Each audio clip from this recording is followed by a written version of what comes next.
The thing about signing something you haven't read is that you don't know you haven't read it until it's too late.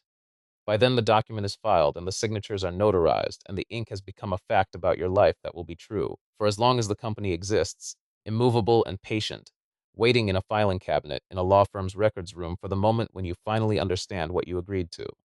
Marcus Webb had understood this intellectually for years. He had simply never understood it about himself. He was sitting in a conference room on the 22nd floor of a building in San Francisco's financial district, and the spring afternoon light was coming through the floor-to-ceiling windows. At the angle it always came at 4 o'clock, flat and golden and slightly blinding if you were facing west, which Marcus was. The room smelled like the expensive coffee that venture capital firms kept in the corner on a burner that was always slightly too hot, the kind of coffee that announced the seriousness of the institution providing it. There were 6 people at the table, 2 partners and an associate from Sequoia, James Croft, who was Lattice Technologies CEO and Marcus's co-founder, a CFO named David Park, who had joined 18 months ago at James's recommendation, and whom Marcus had never quite trusted. And Marcus, the Series B was closing. $240 million valuation. Pre-money. A number that Marcus had modeled 3 years ago in a spreadsheet at 2 in the morning, and then deleted because it had seemed embarrassing to write down, too large to take seriously, a fantasy number for a company that was at that point 4 people and a beta product running on rented servers. The number was real now. That was not the problem. The lead partner, a man named Gerald Foss, who had the specific stillness of someone who had seen enough deals that no individual deal could move him, slid a single page across the table. The capitalization table, updated to reflect the post-close equity structure. Marcus looked at it. He looked at it for longer than any of the other people in the room expected him to, which he understood only later, when he tried to reconstruct the moment from the outside. At the time, he was not aware of time passing. At the time, he was performing a simple arithmetic operation that required no calculation, because the numbers were already there on the page, and the operation was only reading, only taking in what was already true. James Croft, nam bon hyphenum. Marcus Webb, Tamimot Fancham. The rest of the table, employees, advisors, the Series A investors, distributed across the remaining 38% in a stack that Marcus had been aware of in general terms, but had never mapped precisely. 8.1%. He set the page down on the table. Do you have questions about the structure? Gerald Foss asked. Marcus thought about what a question was. About the difference between having questions and having arrived, without warning and without the opportunity to prepare, at the end of a long road he had not known he was walking. He thought about 22%, which was the number he remembered from the founding documents, the number he had agreed to, the number he had understood himself to hold, the number he had used in his own financial modeling for 12 years, without ever thinking to verify it against the actual file. I need a moment, he said. He stood up. He walked to the window.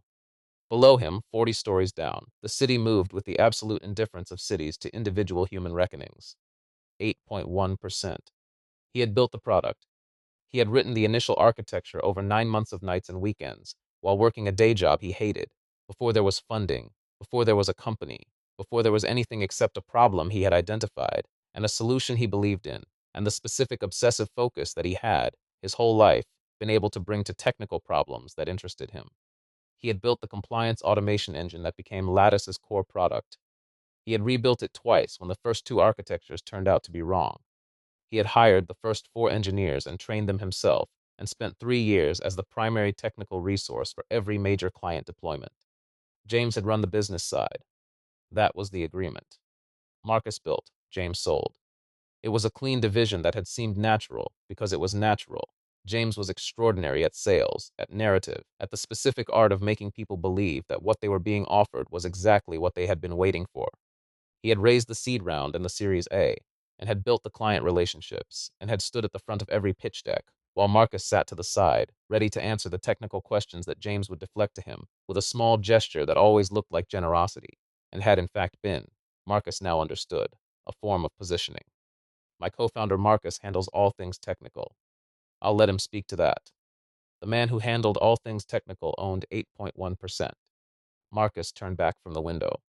Gerald, he said, can you give us 20 minutes?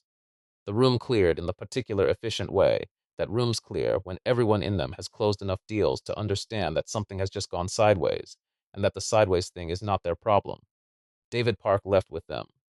That told Marcus something about David Park that he filed away. James was still in his chair. He had a particular quality of stillness when he was uncertain, a surface calm that Marcus recognized because he had watched it in hundreds of meetings, always directed at other people, always in the moment before James recalibrated and found his footing. Talk to me about the cap table, Marcus said. What about it? My equity. James looked at him with the expression of a man opening a conversation he had prepared for. Marcus, the structure reflects the governance adjustments we made in year 3. You were part of those discussions. I was in Seattle in year 3. You were consulted. Marcus sat back down. He looked at the table. He thought about Seattle. 11 days at a client deployment for Meridian Financial, one of their anchor accounts, while back in San Francisco, James had held a board meeting Marcus had not been notified of with an agenda item Marcus had not been informed of, and the result of that agenda item was a resolution that reclassified Marcus's 22% founding stake to 8% on the basis that his role had transitioned from a founding to an operational capacity. He had not known this had happened. He had come back from Seattle to a company that was identical in every visible way to the company he had left, and he had continued building it, and no one had told him. He had discovered it today at 4 o'clock in the afternoon in a conference room on the 22nd floor, reading a capitalization table that reflected 12 years of a truth he had not known. I wasn't notified of the board resolution, Marcus said. The notice requirements under the shareholder agreement. James. James stopped. Marcus was quiet for a moment. He was trying to find the question that would be most useful, which was difficult because there were several questions competing for priority, and they were not all questions he could ask in this room, in this moment, because some of them were legal questions, and some of them were architectural questions about the founding documents, and some of them were the kind of questions you can only ask yourself alone at some later time, about what you had trusted and why. How long have you known? Marcus asked. James met his eyes. Something moved behind them, not guilt exactly, which would have required a moral framework Marcus was not certain James possessed about this particular subject, but something more like the recognition that a period of comfortable invisibility was ending. The governance structure has been in place since year 3, James said. That's not what I asked. The silence that followed was long enough that both of them understood what it contained. Marcus picked up his copy of the capitalization table. He folded it once. He put it in the interior pocket of his jacket. I'll need a few days before we close, he said. He left. I had lived those 12 years before. Every commit, every deployment, every 3 a.m. Moment when a production bug surfaced, and I was the person who understood the system well enough to find it in the dark. I had lived the 11 days in Seattle, and the cap table discovery, and the specific geography of that conference room at 4 o'clock, the flat golden light through the west-facing windows, the expensive coffee going cold in its corner. I had lived what came after, too. The next 4 years had been the worst kind of bad, not dramatic, not explosive, but the slow, suffocating kind. I had continued to work. Of course I had. The product was still mine in the way that things you build are yours, regardless of what documents say about them. And the engineers who reported to me were good people who deserved a technical leader who showed up. And I had showed up every day, because that was the only way I knew how to operate. But I had operated from a position of 8%, which meant that every significant decision went through a board where James controlled the narrative, and David Park managed the numbers and the independent director, a man named Burroughs, who had been James's selection and who deferred to James in the particular way that people defer when they owe the person their seat, ratified whatever James had already decided. I had been outvoted on the product roadmap in year 9, when James wanted to prioritize a new market segment I believed was premature. I had been outvoted on the Series B terms, where I would have negotiated harder on the liquidation preferences. I had been outvoted on the decision to bring in David Park as CFO, which I had opposed and which turned out, in retrospect, to have been the right opposition for reasons I only understood fully after the acquisition. The acquisition happened in my 53rd year. $800 million, all cash, from a large enterprise software company that had been circling Lattice for 2 years. My 8%, net of the dilution from 2 funding rounds and a secondary transaction I had not been informed of in advance, came to $11,200,000 before tax. I had been a founding engineer of an $800 million company. I had been paid approximately the same as a mid-level engineering manager at a public tech firm with 4 years of tenure. I left the acquirer's onboarding process after 14 months. I consulted for a while. I taught a course at a university I don't need to name on software architecture And it was the first work I had done in 20 years where the entirety of what I produced belonged unambiguously to me. And I found that I was good at it in a way that was not the same as building products, and did not fill the same space, but did not make me feel, as every other work I had done since the acquisition made me feel, like I was standing in the outline of a shape I used to occupy. I died at 59. The official cause was cardiac failure, which is what they write when the specific cause is the kind of thing that doesn't fit on a form. The actual cause was something I have thought about in the years since, both the years I lived after and the different years I built in their place, and the closest I have come to naming it is this. I spent the last 7 years of my life carrying the weight of understanding, too late, what I had signed and what that signature had cost me. Not just money. The other thing, the standing, the ability to be present in the decisions about the thing I had made, the ability to say this is wrong, and have it mean something beyond the personal conviction of a man with 8%. I had not had that. I had built a company I did not control, and I had watched it become something I would not have made, and I had done it with my name on the founding documents, and my hands in the code, and my absence from every room where the real decisions were made. I woke up on a Tuesday morning in March. I was 28 years old. The apartment was exactly as I remembered it, which is the wrong way to describe what it is to return to a place 25 years later when you have never left. The apartment was exactly as it was. I was different in the way that makes everything else seem simultaneously familiar and strange, like looking at a room you know well through glass. The shapes are right, but the light is slightly off, and you cannot immediately identify why. March. I lay in the bed and counted what I knew. The incorporation documents for Lattice Technologies were being drafted by a law firm called Hartwell Associates, engaged by James, whose family had used Hartwell for business matters for 2 generations. The junior associate assigned to the matter was a man named Fitch, who was 26 years old, and billing at a rate that was low by Hartwell's standards, because he was 26, and this was a startup, and James had negotiated the rate with his family's long-standing relationship as leverage. Fitch was not incompetent. He was also not independent. He worked for the firm that worked for the Croft family, and the documents he was drafting reflected the interests of the Croft family. And this was not a conflict anyone had named or would name, because everyone in the transaction understood it in the way you understand things that are convenient to leave unexamined. The signing was scheduled for Friday. 4 days. I had 4 days. I got up. I made coffee. I stood at the kitchen window and drank it looking at the street below, which was March in San Francisco, which meant a thin gray sky and the particular damp cold that came in off the bay and settled into the blocks closest to the water. I had lived in this apartment for 11 months already, in this version of the timeline. I had moved in when James and I had decided to do this for real, when the prototype had worked well enough that continuing to treat it as a side project felt dishonest, and the apartment was not large and not expensive, and had a kitchen window and a desk where I worked nights and weekends, and a second room I used as a server closet because we couldn't afford collocated hosting yet. I had 3 tasks. The first was to find Patricia Sue. The second was to understand the documents before Friday. The third, which followed from the second, was to decide what I was willing to do about what I found. I already knew what I would find. I had 25 years of knowing exactly what was in those documents. What I needed was someone who could speak to them in terms that would hold up, not just in a negotiation with James, but in whatever came after if the negotiation failed.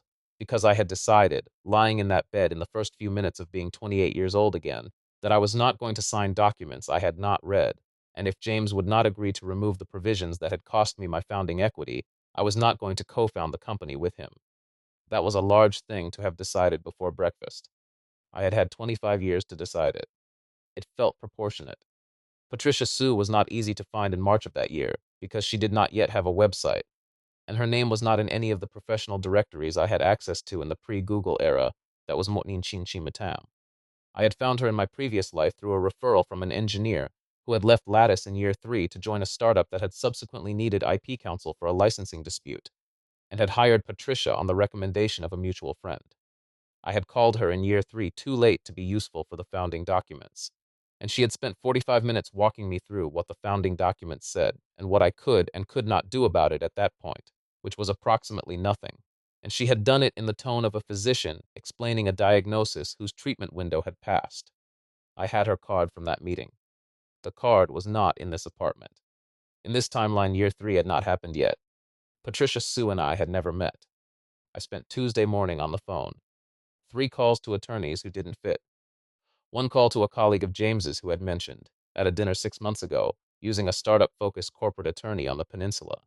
That attorney's assistant gave me 2 referrals. One of the referrals was a man named Horace Bird, who sounded on the phone like someone who primarily did real estate transactions and was expanding into startup work for reasons that probably had to do with his mortgage. The other referral was a woman named Patricia Sue, who had a one-person practice in a walk-up office in Palo Alto and answered her own phone. She answered on the third ring. I explained what I had. Incorporation documents in draft, co-founding a software company, signing Friday. I needed someone to read the documents before I did. She asked what I was looking for, specifically. I said I would tell her when I saw her. There was a pause. Can you be here at 2? I was there at 1:50. The walk-up office above the dry cleaner was 3 rooms, a small reception area with a desk and no receptionist, a conference room with a folding table and 4 chairs that did not match, and Patricia Sue's office, which had bookshelves on 3 walls and a window overlooking the street below, through which you could see the dry cleaner's ventilation unit, and beyond it, a parking lot. Patricia was 34 years old. She had gone to Stanford Law and had clerked for a federal judge and had spent 4 years at a large firm before leaving to open the solo practice for reasons she had explained to me in my previous life during a later conversation, as being primarily about wanting to do the work without the performance of the work. She shook my hand. She offered me water. She sat down across the folding table. Tell me about the company, she said. I told her about Lattice, the product, the market, the founding structure as I understood it. 22 and 54, and the remaining 24 split among future employees and a small advisor pool. I told her about James and his attorney, and the documents being drafted by Hartwell. I told her the signing was Friday. She listened without taking notes, which I had forgotten was something she did. The listening first, the precision after. What's your concern? She said. The governance provisions, I said. Specifically anything relating to equity adjustment. She looked at me for a moment. Do you have reason to believe there's a problem with those provisions? Or is this general diligence? I thought about how to answer honestly without explaining things I could not explain. I've seen founders lose equity through mechanisms they didn't understand at signing, I said. I want to understand what I'm signing. She nodded. She did not press. That was one of the things I had always valued about Patricia Sue. She was interested in the legal question, and the human context behind the legal question was none of her business unless it was her business, and she was good at knowing the difference. Get me the draft documents by tomorrow morning, she said.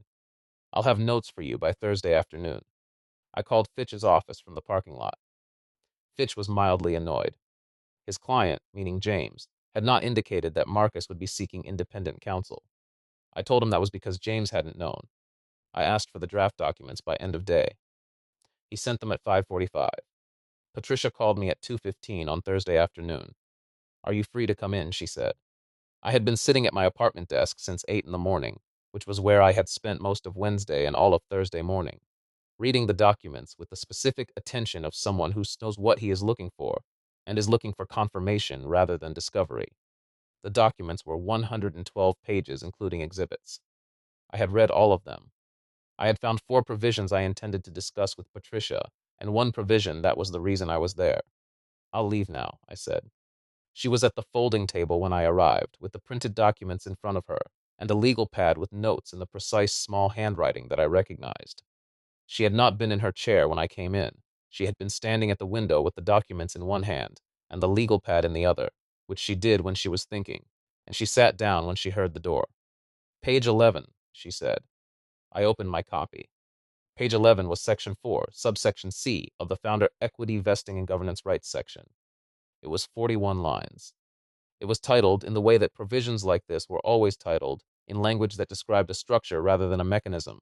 Adjustment of founder equity in connection with material changes in founder role and contribution. Patricia read it aloud. She read it the way a physician reads a test result, factually without commentary, so that the fact can land before the interpretation. When she finished, she put the document down. Tell me what you understand that to mean, she said. It means James can convene a board meeting and vote to reduce my equity if he decides my contribution has changed. More specifically, Patricia tapped the page. The triggering event is material change in founder contribution. That phrase is not defined anywhere in the document, which means it means whatever the board says it means. The board of directors in the founding structure consists of 2 seats, one held by the CEO, which is your co-founder, and one held by an independent director to be appointed at the discretion of the CEO within the first 18 months. She paused. The independent director appointment requires board approval. The board at that point consists of one person. Your co-founder approves his own selection of the independent director, so he controls both board seats. In practical effect, yes, until you reach a size where investor representation triggers additional seats, which under the Series A terms as drafted here, she flipped to a later exhibit, doesn't happen until a Series B or later. And the notice requirement. Patricia found the subsection. Notice to affected founders of any equity adjustment resolution shall be provided not less than 5 business days in advance of the meeting at which such resolution is to be considered. Notice may be provided by email to the founder's registered address of record. She set the document down. What's your registered address of record? I thought about it. In the founding documents as drafted, my address of record was the apartment I had been living in when James and I first started talking about the company, an address I had moved out of 4 months ago before I moved into the current apartment. I moved, I said, and if you hadn't updated the address in the company records, then notice sent to the old address would have been valid. Patricia looked at me. The clause is aggressive, she said. It is the kind of provision that is placed in founding documents by people who are planning to use it, or who are planning for the possibility of using it. It is not standard. She tapped the document again. I also want to flag page 23, section 7, the IP assignment clause, and page 44, the non-disparagement provision, and exhibit C, the secondary transfer restrictions. One thing at a time, I said. What does it take to remove the equity adjustment clause? Counter the document. Strike it in its entirety and propose an alternative governance structure that requires mutual consent for any equity modification. James's attorney will push back. James will push back. She looked at me steadily. The question is whether you're prepared to let this deal not close if he won't agree. I had asked myself this question for the last 48 hours, which in practice meant I had asked myself this question every hour for the last 48 hours, because it was the question underneath every other question, and there was no honest way to think about the Friday meeting without thinking about this. The answer was yes. I was prepared to walk away. The answer was complicated by the fact that I had spent 25 years missing this company. Not the company it became, the company it was supposed to be, the product I had built and the problem it solved, and the specific combination of technical and market insight that I had arrived at through 9 months of obsessive focused work that I had never been able to entirely replicate on anything else. I was prepared to walk away from the legal structure. I was not prepared to walk away from the thing I was building. I want to counter on every provision you flagged, I said, starting with the equity adjustment clause. I'll draft the counter today, she said. You'll have it by 7. I called James at 8 that evening. He answered on the second ring. I had not called him in the preceding 2 days, which was unusual.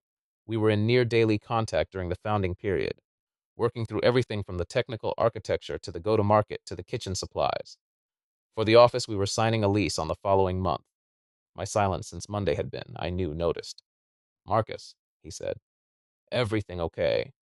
I've had counsel review the draft documents, I said. A pause. Shorter than I expected. James was good at recovering from surprise. Okay. Any issues? Several. Patricia Sue will be sending revised markup tonight. I want to walk through it tomorrow before we sign. Another pause. Longer this time. We have the room booked at Hartwell at 2. I know. I'd like to go through the markup in the morning, just the two of us, before we bring in the attorneys. James was quiet for a moment. I knew this silence. It was the silence of a man calculating whether the change in circumstances he was sensing was navigable and at what cost. James was an excellent calculator of human situations. He was less good at calculating against someone who already knew what he was going to calculate. Coffee at 9, he said. My office. See you then, I said. I sat at my desk after I hung up. The city was quiet in the way cities go quiet after 10, not silent but reduced, the ambient noise settling into a lower register. I thought about James Croft and what I knew about him, which was in the way that you know people you have worked alongside for the better part of a decade, which was to say I knew him well and not at all simultaneously. He was not a villain. This was the most important thing to be precise about. He was a man who had been given tools and had used them, and the tools had been in the founding documents because founding documents contained whatever the person with the better attorney put in them. And James had the better attorney, and the attorney had done his job. The provision had not been placed there out of malice. It had been placed there out of the specific practical foresight of a man who understood that founding partnerships were fragile things, and that having the ability to adjust the economics if they became inconvenient was worth whatever friction the provision might cause at signing, assuming the other party read it. James had assumed correctly that Marcus would not read it. That assumption was the thing I was correcting. We met at his office at 9.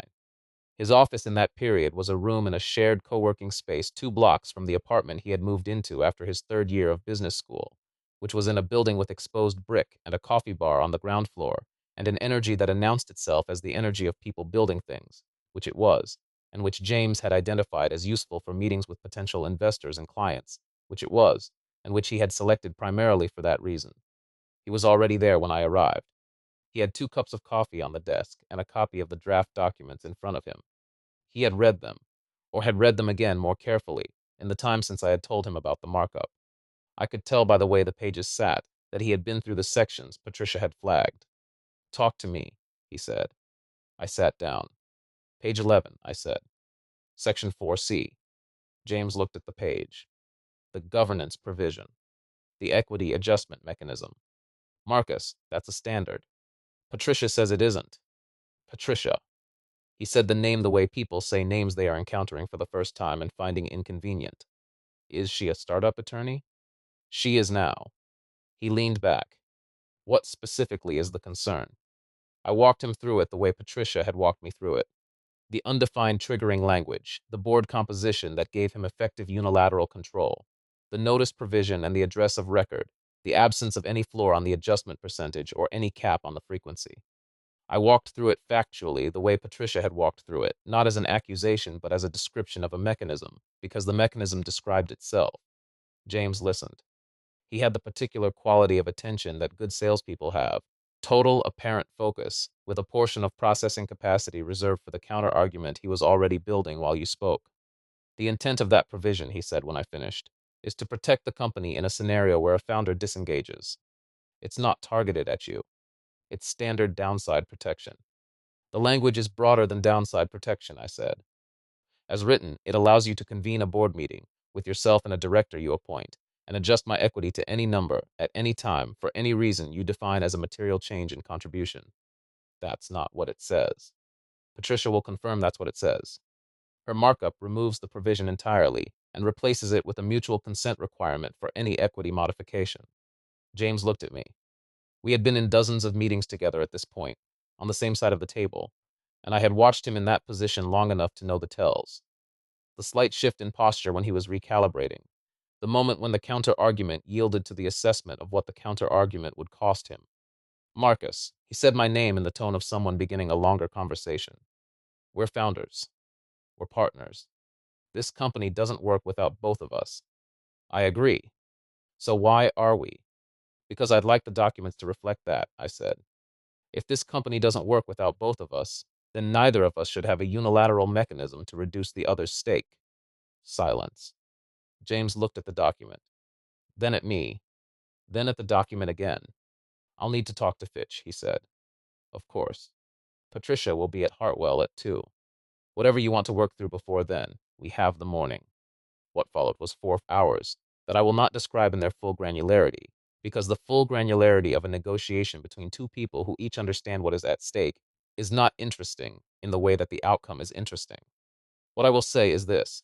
James pushed back on every provision Patricia had flagged, in the order that Patricia had predicted he would push back, using the arguments that Patricia had predicted he would use. Fitch was present for the afternoon session, and he was competent, and he did his job, which was to protect his client's interests within the constraints of what his client would ultimately accept. James ultimately accepted the removal of the equity adjustment clause. He accepted the mutual consent requirement for any equity modification. He accepted the independent director selection process that Patricia had proposed, which required agreement from both founders rather than unilateral appointment by the CEO. He did not accept the IP assignment revision or the secondary transfer restrictions modification, both of which remained as originally drafted after Patricia determined they were aggressive but defensible, and that fighting both fights simultaneously was likely to produce worse outcomes on the more important one. He accepted the non-disparagement revision. That one he did not contest. At 5:15, with Fitch exhausted and the markup substantially settled, James looked at me across the Hartwell conference table with the expression of a man who has just finished a calculation and is living with the result. Tuesday, he said. We closed Tuesday. Tuesday works, I said. We signed on Tuesday morning. The clause was gone. The equity was 22%. The board required both of us. I walked out of Hartwell at 11:15 into a March morning that had cleared to blue, cold and clean and specific, the kind of day that announces itself, and I stood on the sidewalk for a moment before I hailed a cab. I had 4 days of being dead and reborn and negotiating my way back into the company I had already built once. I was 28 years old, and I had 22% of a company that did not yet have a product or a client or a revenue line, only a technical architecture that existed primarily in my head, and a co-founder who was going to spend the next several years being excellent at his half of the work. It was enough. It was the right foundation. I got in the cab. I had a product to build. The building of Lattice the second time had a different texture than the building of it the first time, and the difference was not in the work itself. The work was the same architecture problems, and the same deployment headaches, and the same sequence of technical decisions that I had made before, and now made again with the specific economy of someone who had already learned the expensive lessons, but in the quality of my presence inside the work. The first time, I had been all in the way that people are all in when they have no context for what the thing they are building is going to become, and no resources except themselves, and therefore no choice but to commit entirely. I had been 28 years old, and I had believed completely, and there had been nothing held back. The second time, I was still all in. The belief was still real. The product was still mine in the only way a product can be yours, which is through the specific quality of attention you pay it in the years when it is being made. But there was a portion of my attention that was now reserved for the things that were not the product: the governance structure, the capitalization table, the terms of every subsequent financing round, the composition of the board, the language of every agreement that touched the company's equity structure. I had learned what I had learned, and I was not going to unlearn it. In year 2, I hired our first non-engineering employee, a head of finance named Rachel Torres, who had spent 5 years as a controller at a Series C startup before it was acquired. Rachel was meticulous and slightly terrifying, and she would answer my questions about the company's financial structure at 11 at night if I texted them, which I did regularly in a way that my previous self had never done, because my previous self had delegated all financial architecture to James and David Park and had trusted that the delegation was sufficient. Delegation was not sufficient. I asked Rachel to maintain a live cap table that was updated after every equity event, grant, or modification. I asked to be notified of any change within 24 hours. She thought this was slightly unusual, but not alarming. Founders who paid attention to their cap tables were, in her experience, founders who had been burned before, or founders who had counsel who had been burned. She did not ask which I was. In year 3, James proposed bringing in an independent director. His candidate was a man named Burrows, a former operator with a board resume and a personal history with James's family that James did not disclose in the initial introduction, but that became apparent in the due diligence. I vetoed the selection. James was annoyed in the way he was annoyed when the governance structure he had agreed to in March of Motnin Chin Chin Tam produced results he had not anticipated in Haingin Kumle Mot. The independent director we selected instead, after a process that Patricia facilitated and that took 11 weeks and involved interviewing 9 candidates, was a woman named Claire Holt. She had run operations at 2 enterprise software companies, one of which had been acquired successfully, and one of which she had helped restructure after a near failure. And she had a reputation for asking questions that people in rooms did not expect her to ask. She was 51 years old. She had no prior relationship with either of us. James accepted her appointment with the graciousness of someone who had run the calculation and determined that accepting graciously was more useful than contesting, which was correct. What James did not know, what he could not have known, was that in the version of this story where I had signed without reading, the man named Burrows had cast the deciding vote on the board resolution that reclassified my equity. Claire Holt would not cast that vote. Not because she was on my side. She was on the company's side, which was a different and more useful thing, but because the board resolution would never come to a vote. The mechanism that would have enabled it was gone. In year 4, James brought a proposal to the board. An enterprise technology company called Horizon Systems had approached us about an acquihire structure. The headline number was $160 million, structured as a combination of cash and Horizon stock. For the common shareholders, meaning primarily the employees, who had received equity grants over the 4-year period, the number was adequate. for James's preferred position. He had taken preferred shares in the Series a term I had negotiated with Patricia's guidance, but had not fully understood the implications of until the second time through. The number was very good, better than good. For the company's long-term value, based on what I knew about the next 3 years of market development and what I knew about Horizon's subsequent operational decisions, the number was wrong. Not dramatically wrong in a way that was easy to argue in the room. Wrong in a way that required you to believe the next 3 years would go the way I believed they would go, which was a belief I held with the specific confidence of someone who had already watched them go that way. I brought the counter-analysis to Claire before the board meeting. I presented it to her in the same format Patricia had taught me to present information to people who were going to vote on it. Facts first, methodology transparent, assumptions explicit, conclusion last. Claire read it twice. She asked 14 questions. Several of them were questions I had not anticipated, which meant Claire Holt was operating with a model of the business that was at least as sophisticated as mine. She tabled the Horizon proposal at the board meeting. James did not contest the tabling. He was unhappy in the way he was unhappy when the governance structure produced results that did not match his preferences, which was a different kind of unhappy than the unhappy of someone who had expected to win and lost badly. He understood that the structure had done what structures do, which is to distribute decision-making to the people with standing, and he had standing, and Claire had standing, and I had standing, and that was the structure he had agreed to. He did not know that I had brought the counter-analysis to Claire. I did not tell him.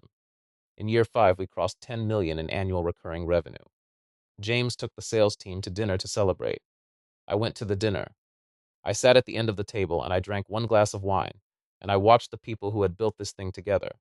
The sales team that James had assembled, which was genuinely excellent, and the engineering team that I had assembled, and Rachel Torres, who sat across from me and raised her glass in a small private acknowledgement of the number that she had been the one to confirm. And I thought about what it meant that this dinner was occurring and that I was at it, and that the number in the ARR column was real. It meant we had built it right. The version of this company that existed in Hang Ba in my first life had been at 8 million ARR, which was smaller, which reflected the decisions that had been made in my absence or over my objection in the years since the board resolution. We had built it faster and cleaner, and with less internal friction than the first time, because the governance structure meant that the decisions about the product were made by people with standing to make them, and then stayed made, rather than being relitigated through a board where one party had structural leverage. I do not know if James understood this. I never asked him directly. James was not the kind of person who engaged in retrospective analysis of hypothetical alternative outcomes. He was a forward-looking thinker, which was part of what made him effective, and part of what made him, in certain ways, difficult to be in a long-term partnership with. He lived in the next quarter more than the last one. What I knew was that the company we were building was better than the one I had built before, and that James was a meaningful part of why it was better, because he was genuinely very good at his half of the work. He had built a sales organization that punched above its size, and a client relationship infrastructure that created the kind of retention numbers that made VCs very happy at board meetings. He had taken a product I had made and found the customers for it and kept them, which is a different skill from making the product and not a lesser one. I had spent 25 years knowing how to feel about James Croft. In the second version of the story, I found myself less certain. In year 6, we raised a Series B. Gerald Foss led the round. The valuation was $310 million pre-money, which was higher than the valuation in my first life by a meaningful margin, because we had more ARR and cleaner unit economics and a governance structure that investors found, as Gerald put it in the partner meeting, unusually mature for a company this age. I did not explain to Gerald what had made it mature. The cap table after the Series B put me at 18.3%, diluted from 22, but through clean rounds with well-negotiated terms, without the secondary transaction or the board resolution, without any of the mechanisms that had taken me from 22 to 8 in the first version. 18.3%. I looked at that number for a long time after Rachel sent me the updated table. James came to my office the week after the Series B closed. This was not unusual. We met regularly, and his office was down the hall, and the dynamic between us had evolved over 6 years into something that I would describe as a functional partnership with a specific load-bearing tension underneath it. The tension of two people who both understand that the other is necessary, and neither of whom is entirely comfortable with that necessity. He sat down. He looked at the city through my window. We had moved out of the co-working space in year 2 and into real offices in year 4. and my office had a west-facing window that in the late afternoon filled with the same flat golden light I associated with conference rooms and difficult conversations. Good outcome, he said about the round. Yes, Patricia's markup back in Montning Chin Ching Mitam. He said it the way he said things he had been carrying for a while and had decided to finally set down.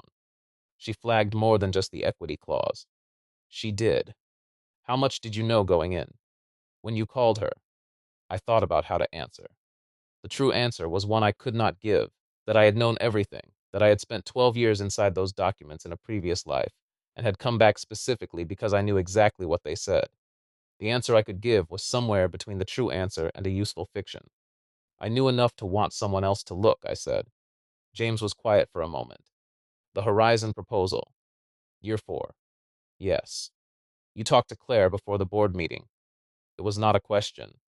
James had figured this out at some point in the intervening 2 years, and had chosen not to raise it until now, which was itself a choice that told me something about where he thought we were. I showed her the analysis, I said. I would have shown it to you first if I had thought you'd engage with it before the meeting. He looked at me. You thought I'd push it through. I thought you'd try. He was quiet again. Outside, the city was doing what cities do at 5 o'clock, shifting from the mode of production to the mode of continuation, the particular ambient change that is not quite silence, but is the day becoming something different than it was. Would you have been wrong? He asked. I thought about it honestly. Probably not, I said. James nodded slowly. It was not a nod of agreement exactly. It was the nod of a man accepting a description of himself that he does not contest. The Horizon deal would have been good for me, he said. On the preferred position. Yes. And you knew that. Yes. So you went around me. I used the governance structure we agreed to, I said. Claire voted. The structure worked the way structures are supposed to work when two founders have different views. James sat with that for a moment. You're right, he said. He said it in the tone of someone finding a factual statement, unpleasant but accurate. That's exactly what happened. He stood up. He looked at the window one more time. I'm going to try to get you a dinner Friday, he said. Bring whoever you're seeing. I'll check. He left. I sat at my desk after he was gone, and I thought about James Croft and what it meant to be in a partnership with someone who was both an excellent partner and a person who had, in a different version of his own life, taken something from you with full knowledge of what he was taking. I thought about whether those two things could coexist in a single person, whether the man who had been an excellent partner and the man who had used a legal mechanism to reclassify a colleague's equity in his absence were the same man in any meaningful sense, or whether they were versions of the same man produced by different structures. I had built a different structure. I had produced a different version. That seemed, sitting at my desk at 5:15 with the light going flat across the city below, like the most honest thing I could say about what the last 6 years had been. The acquisition happened in year 8. A company called Elevate Systems, an enterprise software consolidator that had been building a platform play through strategic acquisitions for 4 years, had been in conversation with James since the previous spring. I had been included in those conversations, which was different from the first version of the story, where the acquisition process had been substantially managed by James and David Park before I was brought in at the term sheet stage with the governance leverage of 8%. This time I had 18.3% and a board seat and Patricia Sue's direct line, and I had been in every material conversation from the first preliminary meeting. The final negotiated number was $830 million, all cash. James's position, common and preferred, accounting for the liquidation stack, came to approximately $380 million. My position, 18.3% of common, fully vested, clean, came to approximately $152 million before tax. The wire cleared on a Thursday in November. I was in Patricia Sue's office when it hit. Not because I had planned to be there. I had a post-close dinner scheduled with the team that evening, and I did not need to be anywhere in particular for the wire to clear, but because Patricia and I had developed, over 8 years, the kind of working relationship that occasionally produced the impulse to mark things together, and this seemed like a thing worth marking. Her office was different. She had moved from the walk-up 4 years ago into a proper suite on the ninth floor of a building downtown, with 3 associates and a real reception area and bookshelves that were the same bookshelves, but arranged differently now that she had more wall to put them on. She still answered her own phone when she was in, which was a habit she had maintained from the walk-up days, and that I had always found, in its small way, indicative of something. She put 2 glasses of something expensive on the desk. Congratulations, she said. I picked up the glass. I held it for a moment before I drank. Do you want to know something? I said. Usually, she said. The first time I went to sign those documents, I said, I didn't read them. She looked at me. The Lattice founding documents. Yes. Why not? I thought about 28 years old and a room that smelled like carpet cleaner and ambition, and a junior associate named Fitch offering a pen. I thought about the specific trust of someone who has never been badly burned, which is not ignorance exactly, but is a kind of assumption about the world. That the structures around you are broadly oriented toward your interests, that the people you have chosen to build with have chosen you in the same way, that the documents that govern what you are building say what you believe them to say. I trusted the process, I said. Patricia was quiet for a moment. Outside the window, downtown was doing what it did in November at 4 in the afternoon, which was going gray and cold and beginning the slide toward evening. A lot of people do, she said. Yes, I drank. The something expensive was exactly as good as it should have been for what it was marking. That's why they have somewhere to go. She smiled. She raised her glass. I looked at the city through her window, and I thought about $152 million and what it represented, which was not primarily a number but a structure.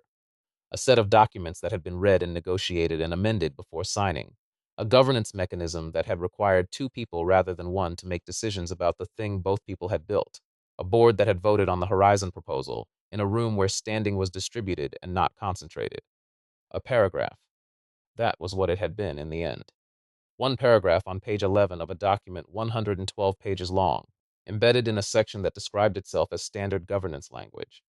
A paragraph that I had not read the first time, and that had cost me, in net present terms, something over $140 million in 12 years of decisions I had had no power to contest. Patricia had found it in an afternoon. That was the thing I wanted to say and could not quite say. To Patricia, to the version of myself that had sat in Fitch's conference room and taken the pen without reading what he was signing, to everyone who had been in that position or would be in it, which was everyone who had ever built something in partnership with someone else and trusted the trust and signed the paper and discovered later what the paper had said. Read it. Not because the person across the table is planning to use it against you. They may not be. They may be James Croft, who was excellent at his half of the work, and who, given a structure that required him to build something with you rather than around you, would build something excellent. Read it because the document is a fact about your life, because the ink becomes permanent in a way that your understanding of what you sign does not, and the gap between those 2 things will be there every year, patient and invisible, waiting for the moment when it becomes relevant. Read it before you know it's relevant. That is the only time that matters. The glass was empty. Outside, the city had gone fully gray, the last of the afternoon light gone flat and then gone entirely, and the lights were coming on in the buildings across the street, floor by floor, the way they do in November, slowly and then all at once. I knew what I had signed. That was all. That was everything.